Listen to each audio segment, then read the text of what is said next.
जिन्होंने जिन्होंने निरंकार का एहसास किया है, दर्शन किया है, ऐसे संतों के तुम भी चरणों में धन्यवाद करो, अपने भाग्य को धन्य मान लो कि ये संत चलते फिरते मंदिर, मस्जिद, गुरुद्वारा, चर्च हुआ करते हैं और ये मेरे जीवन में आए हैं जो सिर्फ संगत की बात करते हैं, सत्संग की बात करते हैं।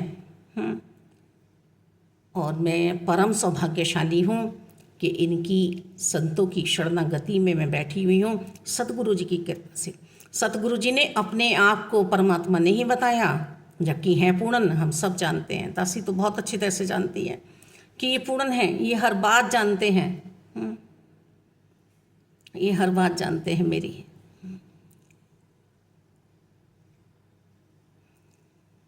ये हर बात जानते हैं हमारी सबकी, तो फिर भी अपने आप को दास बताते हैं और कहते हैं तुम अपने छठे तत्व से मिल जाओ, जो अंदर बैठा हुआ है, ये निरंकार है, इससे मिल जाओ। मालिक किसको पकड़ना है, किसको छोड़ना है, ये बताते हैं सतगुरु जी।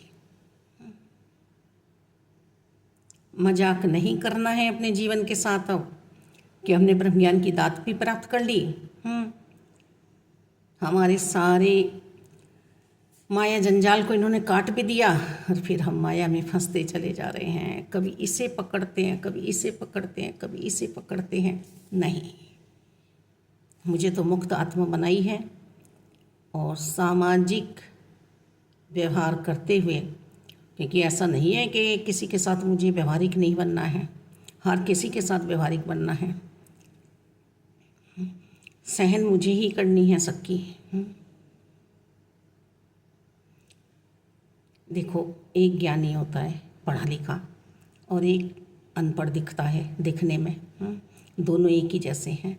और यदि एक ऐसा दिखने वाला जिसने शायद विद्या को पढ़ाई नहीं है या गुणों को देखा ही नहीं है, किसी में अपने में गुण डालने का उसने प्रयास ही नहीं किया, ऐसा कुछ उल्टा सीधा बोलता है, तो उसे तो लोग मुस्कुरा के छोड़ देते हैं, कहते हैं ये नादान है, ये ऐसा है, ये वैसा है, कोई बात नहीं। और जो ज्ञानी होता है, यदि उसकी तरह से वो व्यवहार करता है, वो भी गालियाँ देता है, वो भी ईंट फेंकता है, वो भी पत्थर फेंकता है, वो भी गालियों का प्रयोग करता है, तो उसे समझाया जाता तुम तो ज्ञानी हो, तुम तो समझदार हो, तुम चुप रहो, तुम चुप रहो।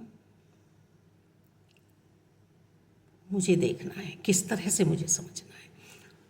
माता पिता अपने उसी बच्चे को शांत करते हैं जो समझदार होता है